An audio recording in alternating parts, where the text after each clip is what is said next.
Commander Elena Vasquez woke up that Tuesday morning just like any other day. She had been living on the Deep Space Research Station Kepler-7 for 18 long months. The station floated quietly in the darkness, far from Earth, far from any help. Elena and her 6 crew members were used to the routine by now. Check the systems, run the experiments, eat some freeze-dried food, and try not to think about home too much. The coffee maker was broken again. Elena sighed as she pressed the button and nothing happened. It was the little things that got to you out here in the middle of nowhere. She grabbed a nutrition bar instead and walked to the command center. Through the large windows, she could see the massive gas giant below them. Its swirling storms had been her view every morning for over a year. "Morning, Commander," said David, the youngest member of their crew. He was already at his station, checking the overnight reports. "Everything looks normal. The reactor is running smooth, life support is good, and our orbit is stable." Elena nodded and took her place at the main console. She started the daily system check, something she had done hundreds of times before. Green lights across the board. Temperature good, pressure good, power levels normal. She was about to mark everything as complete when a yellow warning light flickered on. "That's weird," she muttered, tapping the screen. The light went off, then came back on. It was showing a minor problem in the reactor cooling system.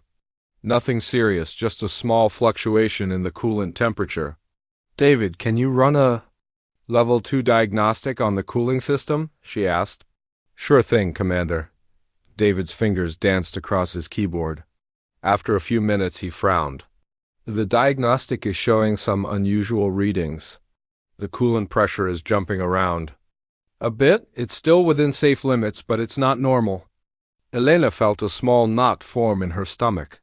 In space, nothing was ever just a small problem. Everything was connected. One tiny issue could quickly become a big one. "Let's get Chun down to engineering to take a look." Chun was their chief engineer, a quiet man who knew every bolt and wire on the station. If anyone could figure out what was wrong, it was him. Elena called down to his quarters, but there was no answer. That was strange.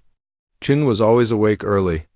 "I'll go get him," said David, jumping up from his station, while David went to find Chun. Elena kept watching the cooling system readings. The temperature was still going up and down, but now it was happening more often. The yellow warning light was staying on longer each time. David came back a few minutes later with Chun, who looked like he had just woken up. His hair was messy and he was still putting on his uniform. "Sorry, Commander," Chun said with a yawn. "I stayed up late last night working on the water recycler. What's the problem?" Elena pointed at the screen. "Cooling system is acting up. Temperature and pressure fluctuations." Chun's sleepy expression immediately changed to one of concern. He had been an engineer for 20 years, and Elena could see him running through possibilities in his mind. "How long has this been going on?" he asked. "Just noticed it about 10 minutes ago during the morning check." Chun nodded and headed for the door. "I'll go take a look. Probably just a sensor acting up, or maybe a valve needs adjustment." But Chun didn't come back in 20 minutes like he said he would. Elena tried calling him on the COM system, but all she got was static. The station's internal communication sometimes had problems, so she wasn't too worried yet. 30 minutes passed. Then 40. Elena was starting to get that sick feeling in her stomach that every space commander dreaded. She was about to send David down to engineering when alarms started going off. Red lights flashed everywhere. The computer's voice filled. "The command center. Warning, reactor emergency. All personnel report to emergency stations immediately." Elena's blood went cold. She had trained for this moment hundreds of times, but nothing could prepare you for the real thing. Her hands moved automatically, following procedures she had memorized years ago. "David, get everyone to the command center now," she shouted. Over the alarms, Emergency Protocol 7. The next few minutes were chaos. The rest of the crew came running from different parts of the station. Lisa from the lab, Rodriguez from communications, Thompson from maintenance, Williams from the medical bay, and Johnson from the observation deck. But no Chun. Where's Chun? Elena asked as soon as everyone was gathered. He went down to engineering to check the cooling system, Rodriguez said. Haven't heard from him since. Elena's heart was pounding. The reactor emergency alarms were still screaming, and now she had a missing crew member. She looked at the main status board. What she saw made her feel sick. The reactor wasn't just having cooling problems anymore. The whole system was in cascade failure. When one part of a reactor fails, it can cause other parts to fail, which causes more parts to fail. It was like dominoes falling, and once it started, it was almost impossible to stop. Lisa, try to raise. Chain on the emergency channel, Elena ordered. Rodriguez, what's our communication status with Earth? Working on it, Commander, Rodriguez said, his fingers flying over his console. After a moment, his face went pale. Communications are down. The reactor failure took out our main transmitter array. Elena felt like she was in a nightmare. Not only was their reactor failing, but they couldn't even call for help. The nearest Earth ship was 8 months away, and that was only if they were on schedule. Thompson, what's the status on the emergency systems? Thompson checked his readings. Backup power is online, but it won't last long with the main reactor down. Maybe 3 days if we're careful. 3 days. Elena did the math in her head. They had enough air for about a week with all 7 crew members. Less if the life support system took more damage. Commander. Lisa's voice cut through Elena's thoughts. I've got Chun on the emergency channel, but the signal is weak. Elena grabbed the communication headset. Chun, this is Elena. What's your status? Chin's voice came through filled with static and interference. Commander. Trapped in engineering ... Explosion damaged the can't get out ... reactor is total failure. The signal cut out completely. Elena stared at the communication device, trying to process what she had just heard. Chin was trapped in the very part of the station that was now the most dangerous. The reactor area would be flooded with radiation and toxic gases. Even if they could get to him, they might not be able to get him out alive. Commander, we're getting more system failures, David reported. Life support is showing problems in sections C and D. The computer is automatically sealing those areas. Elena watched in horror as parts of their home for the past 18 months turned red on the status display, sealed off, uninhabitable. Their safe space was getting smaller by the hour. She took a deep breath and tried to think clearly. This was what she had trained for. This was why she was the commander. Her crew was looking at her, waiting for her to have answers, to make everything okay, but deep down, Elena was terrified. They were billions of miles from Earth, their reactor was destroyed, their communications were down, and they were slowly losing their life support. In a few hours, their space station would be nothing more than a metal tomb drifting in the darkness. Okay. Everyone listen carefully, Elena said, forcing her voice to stay calm. We're going to follow Emergency Protocol 12. We need to gather all essential supplies and move to the command center. That's going to be our safe zone until we can figure out our next move. As her crew rushed to follow orders, Elena looked out the window at the swirling storms of the gas giant below. She had always found those storms beautiful before. Now they looked like a hungry monster waiting to swallow them whole. The station shuddered slightly, and Elena realized their orbit was starting to decay. Without power to maintain their position, gravity would slowly pull them down into the planet's atmosphere. Even if they solved every other problem, they only had so much time before the gas giant claimed them. Elena closed her eyes for just a moment and said a silent prayer. Then she opened them and got back to work. She wasn't going to give up, not yet, not ever. 3 weeks had passed since the reactor explosion, and Elena felt like she was living in a different world. The command center had become their entire universe. 7 people crammed into a space meant for maybe 3 at most. The air recycler hummed constantly, working overtime to keep them breathing. Every sound it made reminded Elena how fragile their situation really was. They had managed to rescue Chun from engineering, but it took them 12 hours and cost them precious power. He was alive, but barely. The radiation exposure had made him terribly sick. Most days he just lay on one of the emergency cots they had set up. Too weak to do much more than sip water and try to keep food down. "Commander, we need to talk about the rations," said Rodriguez quietly. He had been doing the math on their food supplies every day, and Elena could see the worry in his eyes getting worse. Elena nodded and followed him to the corner of the command center where they kept their supplies. Boxes of emergency rations, water recycling equipment, and medical supplies were stacked everywhere. What had seemed like plenty 3 weeks ago now looked terrifyingly small. "If we keep eating at the current rate, we've got maybe 6 weeks left," Rodriguez whispered so the others couldn't hear. "That's if Chien doesn't get better and start eating more." Elena felt that familiar knot in her stomach. 6 weeks. The rescue ship wasn't due for another 6 months, assuming it was even coming. For all they knew, Earth thought they were already dead. What if we cut rations by another 20%? Elena asked it. Rodriguez shook his head. "We're already at minimum survival levels. Cut it more, and people will start getting weak, making mistakes. We can't afford mistakes out here." Elena looked around at her crew. David was working on something at his console, probably trying to squeeze more power out of their dying systems. Lisa was checking on Chun, taking his temperature and making notes on a tablet. Thompson and Williams were playing cards with an old deck someone had found in a storage locker.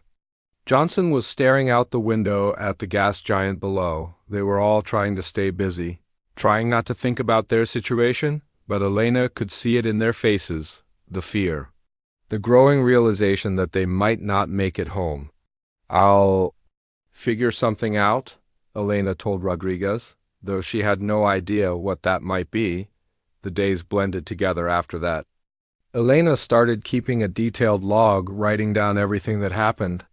She told herself it was for the rescue team when they arrived, but deep down she wondered if anyone would ever read it. Maybe someday another ship would find their station, drifting empty in space, and her log would be the only way to know what happened to them. "Day 26, she spoke into the recorder. "Chun is getting a little stronger. He managed to sit up for an hour today and even ate half a ration bar. The water recycler is making strange noises again. Thompson thinks it might be the main pump starting to fail. If we lose water recycling, we're down to maybe 10 days of drinking water." Elena paused the recording and rubbed her eyes. She hadn't been sleeping well. None of them had. The stress was getting to everyone. Yesterday, Lisa and Williams had gotten into a stupid argument about whose turn it was to clean the air filters. It was the kind of fight that never would have happened back when things were normal. "Commander?" David's voice interrupted her thoughts. "I think I might have found something." Elena walked over to his station. David had been working for days trying to get some kind of communication system working. They had tried everything. Jury-rigging the emergency transmitter, building a signal booster from spare parts, even trying to bounce a signal off the gas giant's moons. "Look at this," David said, pointing at his screen. "I've been monitoring the passive sensors, just background radiation and stuff. But I found something weird." Elena looked at the display. It showed various energy readings from space around them. Most of it was just normal cosmic background radiation, but there was one signal that stood out. "This energy signature," David continued, "it's not natural. It's too regular, too structured. I think it might be from another ship." Elena's heart started beating faster. "Are you sure?" "I've been tracking it for 3 days now. Whatever it is, it's moving. Following a course that doesn't match any gravitational patterns. That means it has to be artificial." For the first time in weeks, Elena felt a spark of hope. Maybe they weren't alone out here after all. Maybe someone else was in the system. "Can you tell how far away it is?" David frowned at his readings. "That's the weird part. Based on the signal strength, it should be really close, but I can't see anything on visual. It's like whatever is out there is invisible?" Elena studied the data. The signal was definitely there, pulsing in a steady rhythm that reminded her of a heartbeat. But David was right, there was nothing on their cameras or telescopes. "Keep monitoring it," Elena said. "If it is another ship, maybe we can find a way to contact them." Over the next few days, the mysterious signal became everyone's obsession. They took turns watching the sensors, tracking the unknown object as it moved through their solar system. The signal was getting stronger, which meant whatever it was getting closer, but their own situation was getting worse. The water recycler finally broke down completely, just like Thompson had predicted. They were now down to emergency water reserves, rationing every drop. Chin was getting sicker again, and Elena was starting to wonder if the radiation exposure was worse than they had thought. Day 34, Elena recorded. Water situation is critical. We've got maybe 8 days left if we're careful. The mysterious signal is definitely getting closer. David thinks whatever it is might reach us in the next day or two. I've made a decision that I hope I don't regret. Elena had decided to try something desperate. If there really was another ship out there, they needed to get its attention. The problem was, they barely had enough power to keep life support running. Using power for communications was a huge risk. Thompson, I need you to disconnect everything non-essential, Elena told him. Life support, gravity in the sleeping area. And emergency communications only. Everything else goes dark. Thompson looked at her like she was crazy. Commander, if we do that and the communication attempt fails, we might not have enough power to bring the other systems back online. No, Elena said. But if we don't try, we're going to die anyway. At least this way we have a chance. It took them 6 hours to redirect all available power to the communication system. Elena recorded a simple message, their position, their situation, a desperate plea for help. They broadcast it on every frequency they could manage, hoping that whoever was out there would hear it. Then they waited. For 12 hours, nothing happened. Elena started to think she had made a terrible mistake. They had used up precious power for nothing, and now they were even worse off than before. But then, just as Elena was about to give up hope, David shouted from his station, "Commander!" "We're getting a response." Elena rushed over to look at his screen. The display was showing an incoming signal, but it wasn't like anything she had ever seen before.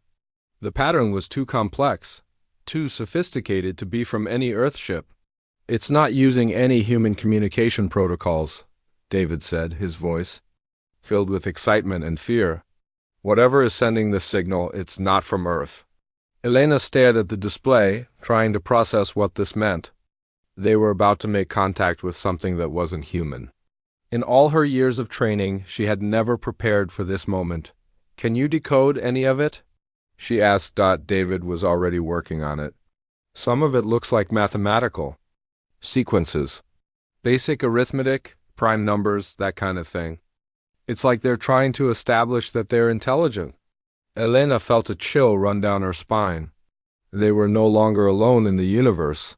Whatever was out there had heard their call for help and was trying to communicate. The question was, did they want to be rescued by something that wasn't human? As she watched the alien signal pulse on the screen, Elena realized that they were about to find out. Elena couldn't sleep. For 3 days now, she had been staring at the alien signal on David's screen, trying to understand what it meant. The mathematical patterns were getting more complex, almost like someone was testing to see how smart they were. Prime numbers, then geometric sequences, then something that looked like basic physics equations. "They're trying to talk to us," David said for the 100th time. His eyes were red from staying awake too long, but he couldn't stop working on the signal. "Look at this part here. It's showing the atomic structure of hydrogen, then helium. They're teaching us their language." Elena nodded, but her mind was racing with bigger questions. Who were they? What did they want? And most importantly, could they help save her crew? June was getting worse again. The radiation sickness was taking its toll, and they didn't have the medical equipment to help him properly. He spent most of his time unconscious now, which was probably a blessing. Elena had seen radiation poisoning before during her military training. It wasn't a good way to go. "Commander," Rodriguez called softly from his corner of the command center. "We need to talk about the water situation." Elena's heart sank. She knew what he was going to say before he said it. They were down to their last few bottles of emergency water. Maybe 3 days' worth if they were really careful. "How long?" she asked. 72 hours, maybe less. Rodriguez replied quietly. After that, he didn't need to finish. After that, they would start dying of thirst. Elena looked around at her crew. Thompson was still trying to fix the water recycler, even though they all knew it was hopeless. The main pump had completely burned out. Williams was reading an old book someone had brought from Earth, probably trying to escape into another world. Johnson was doing push-ups in the corner, keeping his body strong even though his spirit was breaking. "Commander!" David's excited voice cut through the gloom. "They're responding to our mathematical signals. Look!" Elena rushed over to see David's screen. The alien signal had changed. Instead of just sending mathematical sequences, they were now responding to the ones David had been sending back. It was like a conversation in numbers. "This is incredible," David whispered. "They sent us the Pythagorean theorem, so I sent back the formula for calculating the area of a circle. Then they sent me something I've never seen before, but it looks like advanced physics." Elena felt a mixture of excitement and terror. They were actually communicating with an alien intelligence, but were these beings friendly? Did they even understand that humans needed help? "David, can you send them our position coordinates? Let them know where we are?" "I've been trying," David said, "but I'm not sure they understand our navigation system. Their math is way more advanced than ours." Over the next several hours, Elena watched David work. He was sending everything he could think of: star maps, planetary positions, even simple drawings converted to mathematical patterns. The aliens were responding to everything, but their replies were so complex that David could barely understand them. "It's like trying to explain calculus to a 5-year-old, David said, rubbing his tired eyes. "Except we're the 5-year-old. Elena was about to respond when alarms started going off again. Not the reactor alarms this time. Those had been silent for weeks. These were navigation alarms. "What now?"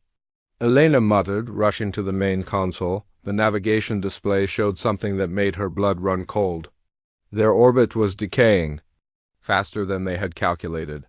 The gas giant's gravity was pulling them in, and without power to correct their course, they had maybe 18 hours before they hit the atmosphere. "How did we miss this?" Elena asked Thompson, who was already checking the calculations. "The reactor explosion must have damaged our orbital thrusters more than we thought," Thompson replied. "We've been slowly falling this whole time. I just, didn't notice because the change was so gradual." Elena felt like screaming. It wasn't enough that they were running out of water and food. It wasn't enough that Shen was dying of radiation poisoning. Now they were going to crash into the gas giant in less than a day. "Can we use the emergency thrusters to boost our orbit?" she asked. Thompson shook his head. "We'd need full power for at least 6 hours. We don't have that much juice left in the batteries." Elena stared at the navigation display, watching their trajectory slowly curve toward the swirling storms below. In 18 hours, their station would be crushed by the gas giant's atmosphere. All their struggles, all their efforts to stay alive would be for nothing. "Commander," David called out urgently, "the alien signal is changing again, and they're sending something new." Elena walked over to David's station, expecting to see more mathematical equations. Instead, the screen was showing something that looked like a star map. But not just any star map, it was their solar system accurate down to the smallest detail. "They know where we are?" David whispered. "They've been scanning our system." The display changed again, and Elena gasped. The aliens were showing their station's exact position, orbit, and trajectory. They knew about the orbital decay. They knew the humans were in trouble. "David, can you send them a distress signal? Something to let them know we need help?" David's fingers flew over his keyboard. He sent the universal mathematical symbol for help, a repeating pattern that meant emergency, in every spacefaring culture's protocols. Then he added their countdown timer, showing how much time they had left before hitting the atmosphere. The response came back immediately, and it was unlike anything they had received before. Instead of mathematical symbols, the screen filled with what looked like technical diagrams. Spacecraft designs, engine specifications, trajectory calculations. I think they're showing us their ship, David said in amazement. Look at this design. It's incredible. The engine system alone is more advanced than anything we've ever built. Elena studied the diagrams. The alien vessel was huge, easily 10 times larger than their research station. Its design was unlike anything human engineers had ever conceived. Smooth, flowing curves that somehow looked both organic and technological at the same time, but what really caught Elena's attention was the trajectory calculation the aliens had included. It showed their ship changing course, moving toward the human station's position. David, are they saying what I think they're saying? David stared at the screen, hardly daring to believe it. I think they're coming to help us. For the first time in weeks, Elena felt genuine hope. These mysterious aliens hadn't just heard their call for help, they were actually responding to it. But would they arrive in time? Elena called everyone together in the center of the command room. Her crew looked tired, scared, and desperate, but she needed them to know what was happening. Listen carefully, Elena said. We've made contact with an alien intelligence. They know our situation and they appear to be coming to help us, but we need to be prepared for anything. Williams looked up from his book. Aliens? Are you serious? Completely serious, Elena replied. David has been communicating with them for days. They're more advanced than us, but they seem to understand that we're in trouble. Johnson stopped, doing push-ups. How do we know they're friendly? Maybe they're coming to finish us off. Elena had wondered the same thing. We don't know for sure. But right now, they're our only chance. In 16 hours, we're going to crash into the gas giant. Anyway, if these aliens wanted to hurt us, they could just wait. Thompson looked up from the water recycler he was still trying to fix. What do we do when they get here? We follow first contact protocols as best we can, Elena said. We try to communicate. We don't make any sudden moves, and we hope they're here to help, Rodriguez spoke up quietly. What if they want something in return for helping us? Elena had thought about that too. What could humans possibly offer to beings with such advanced technology? We'll deal with that when it happens. Right now, our priority is staying alive. Over the next few hours, the alien signals became more frequent and more detailed. They were sending what looked like approach vectors, docking procedures, and safety protocols. David worked frantically to understand and respond to each message. They're definitely coming, David reported. Their ship should be here in about 12 hours. That gives us a 4-hour window before we hit the atmosphere. Elena felt her stomach clench. 4 hours wasn't much margin for error.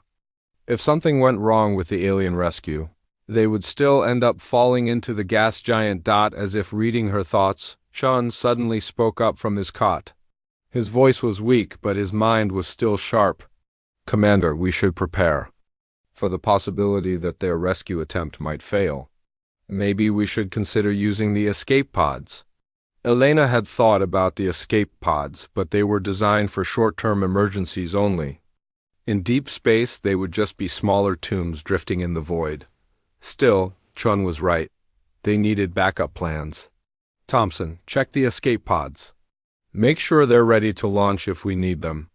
As Thompson went to work on the pods, Elena looked out the window at the gas giant below. The storm seemed bigger now, more violent. In a few hours, she would either be safe aboard an alien rescue ship, or she would be falling into those storms. Either way, her life was about to change. Forever. Elena was staring out the window when she saw it. At first, she thought her tired eyes were playing tricks on her. After weeks of seeing nothing but empty space and the gas giant below, the human mind starts creating things that aren't there. But this wasn't her imagination. David, she called quietly, not wanting to wake Chun, who had finally fallen into a peaceful sleep. Come look at this. David joined her at the observation window, and his jaw dropped. In the distance, barely visible against the stars, something was moving. It wasn't reflecting light like a normal spacecraft would.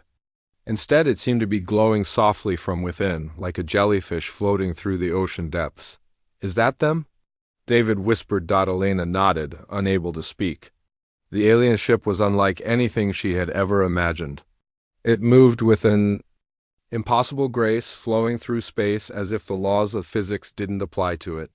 The hull seemed to shift and change as she watched, sometimes appearing solid, sometimes almost transparent. "How big do you think it is?" David asked. Elena tried to judge the scale, but it was difficult without reference points in space. As the ship got closer, though, she realized it was massive. Their research station would fit inside it dozens of times over. "Commander," Rodriguez called from his station, "I'm picking up new energy readings. Whatever that thing is, it's generating more power than a small city." The rest of the crew had woken up and gathered around the windows.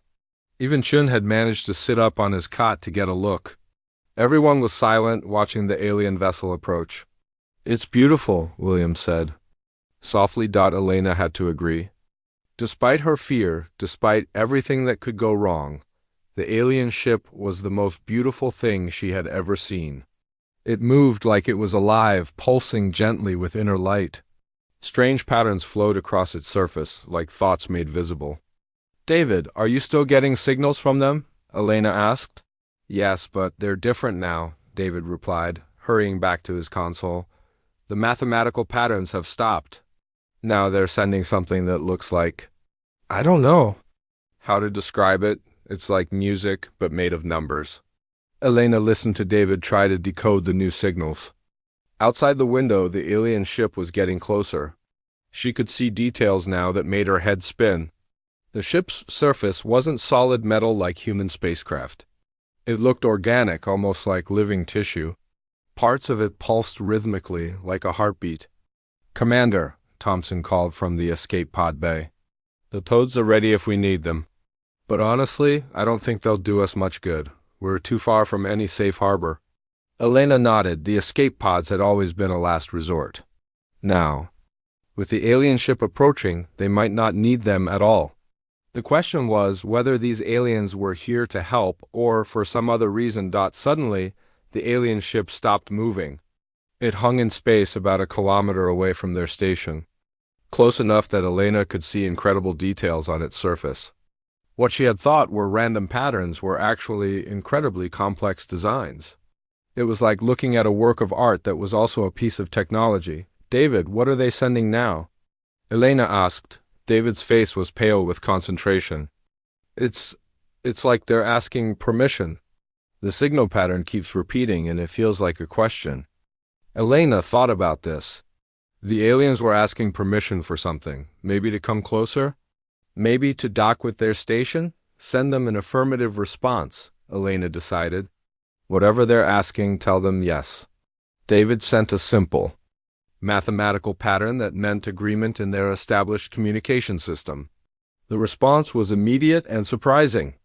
The alien ship began to change. Elena watched in amazement as sections of the ship's hull became transparent, revealing the interior. She could see vast spaces filled with what looked like gardens. Plants or something like plants grew in impossible spirals, creating patterns of light and color. Other areas showed technology that her mind couldn't even begin to understand. "They're showing us the inside of their ship," Elena breathed. "They want us to see that they're not hiding anything." But what really caught Elena's attention were the aliens themselves. She could see figures moving through the ship's corridors, and they were unlike anything science fiction had ever imagined. They were tall and graceful, with elongated limbs that moved in fluid motions. Their skins seemed to shimmer with the same inner light as their ship. Most surprising of all, they appeared to be looking back at the humans. "They can see us too," David said in wonder. "Look, one of them is waving." Elena looked where David was pointing. One of the alien figures had noticed them watching and was making a gesture that looked remarkably like a human wave. Without thinking, Elena waved back. The alien seemed to pause, then repeated the gesture. "First contact," Rodriguez said quietly. "We're actually making first contact with an alien species." Elena felt the weight of the moment. Everything they were doing would be studied and analyzed for centuries to come. Assuming, of course, that any of them survived to tell the story, the alien ship began moving again, this time much more slowly. Elena could see it was trying to position itself near their station's docking port. But their docking systems were designed for human ships. How could the aliens possibly connect to them? She got her answer a few minutes later. The alien ship extended something that looked like a flexible tube made of the same organic material as the hull. Elena watched in fascination as the tube changed shape, adapting itself to match their docking port perfectly. Incredible, Thompson muttered. Their technology is literally reshaping itself to fit ours. David, are they sending any instructions? Elena asked. Yes, and I think I understand most of it, David replied. They're showing us pressure readings, atmosphere composition, safety protocols. It looks like they want to equalize pressure and atmosphere before making physical contact. Elena felt her heart racing. In a few minutes, she might be face to face with beings from another world. The thought was both thrilling and terrifying. Okay, everyone, Elena said, trying to keep her voice steady. We're about to make history. I want everyone to stay calm, be respectful, and follow my lead. These beings are trying to help us, so let's not give them any reason to change their minds. The docking process took about an hour. Elena could feel slight vibrations through the station as the alien ship connected to them. Their instruments showed that the aliens were indeed equalizing pressure and adjusting their atmosphere to match the human life support systems. Commander Rodriguez reported, they're flooding the docking tube with an atmosphere that's almost identical to ours. Just slightly more oxygen, which actually might help Chun. Elena looked over at Chun, who was awake and watching everything with fascination despite his illness. The extra oxygen might indeed help him, though Elena wasn't sure if alien medicine could cure radiation poisoning. A soft chime sounded through the station, their docking alarm indicating that a seal had been established. Elena looked at her crew. They all looked scared but excited. This was the moment they would remember for the rest of their lives. David, send them a message that we're ready to meet, Elena said. David sent the signal, and the response came back immediately. The aliens were ready too. Elena walked to the docking port, her crew following behind her. Through the small window in the airlock door, she could see the organic tunnel that connected them to the alien ship. It glowed softly, and she could see movement beyond it. She took a deep breath and pressed the button to open the inner airlock door. Whatever happened next would change everything. For her crew, for humanity, for the universe itself. As the door slid open, Elena saw her first alien being up close. It was even more beautiful and strange than she had imagined. The being looked at her with eyes that seemed to hold the wisdom of ages, and somehow Elena knew everything was going to be all right. Elena's hands were shaking as she stepped through the airlock. The alien being waiting for her was tall and graceful, with skin that looked like it was made of starlight. But what surprised her most were its eyes. They were warm and kind, like looking at a dear friend she had known for years. Welcome aboard, the being said, and Elena nearly fainted. The words didn't come through her ears. They appeared directly in her mind, spoken in perfect English with a voice that felt like a gentle summer breeze. How are you doing that? Elena whispered. The alien smiled. And somehow Elena knew it was a smile, even though the creature's face was so different from a human's. We learn languages by touching minds gently. Do not worry, we only hear what you choose to share. Elena felt David step up beside her, his mouth hanging open in amazement. Behind them, the rest of the crew crowded together, staring at their first alien contact. I am Captain Thyrix, the being continued. We have come a very long way to help you. Your injured friend needs immediate care. May we take him to our healers? Elena looked back at Chun, who was barely conscious on the stretcher they had rigged. His breathing was shallow, and his skin had a gray color that meant the radiation sickness was getting worse. Please, Elena said, can you really help him? Radiation damage is something we learned to cure long ago, Thyrix replied. But we must move quickly. 2 more aliens appeared, moving with the same flowing grace as their captain.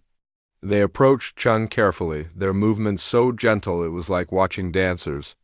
One of them placed a hand near Chun's forehead, not quite touching, and Elena saw a soft blue light flow between them.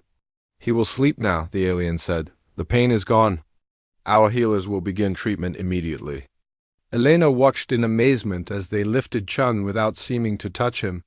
He floated in the air between them, surrounded by that same blue light. It was like magic, but Elena knew it had to be some kind of advanced technology. The rest of you, please gather anything important to you, Thyrix said. Your station will be destroyed soon when it hits the atmosphere. We cannot save it, but we can save you? Elena's crew moved quickly, grabbing personal items and important data.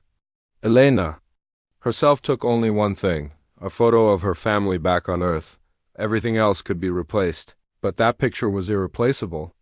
Commander, Thyrix said quietly as the others worked, there is something you should know.